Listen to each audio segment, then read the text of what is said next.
இலை பொடியில இருந்து என்னெல்லாம் பிசினஸ் பண்ணலாம்னு பார்க்க போறோம். ஒரு கட்டு கீரை 10 ரூபாய்க்கும் கிடைக்கும், 20 ரூபாய்க்கும் கிடைக்கும், சைஸை பொறுத்து. ஸோ வெறும் ஒரு 5 கட்டு 10 கட்டு 100 ரூபாய் இன்வெஸ்ட்மெண்ட்ல முருங்கை இலை பொடி தயாரிக்கலாம். அந்த முருங்கை இலை பொடி தயாரிக்கிறதுக்கு பெரிய விஷயம் இல்ல. முருங்கையை வாங்க போறீங்க, கீரைகளை உதுக்க போறீங்க, அதற்கப்புறம் அதுல பவுடர்ஸ் பண்ண போறீங்க. முருங்கை இட்லி பொடி ரெடி, முருங்கை சாத பொடி ரெடி.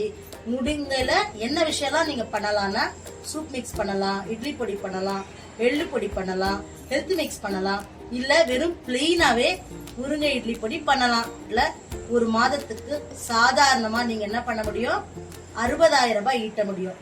அது என்ன பிசினஸ் கால்குலேஷன்ஸ்லாம் தெரிஞ்சுக்கணும்னா ஆன்லைன் கிளாஸ்ல நீங்க ஜாயின் பண்ணிக்கலாம்.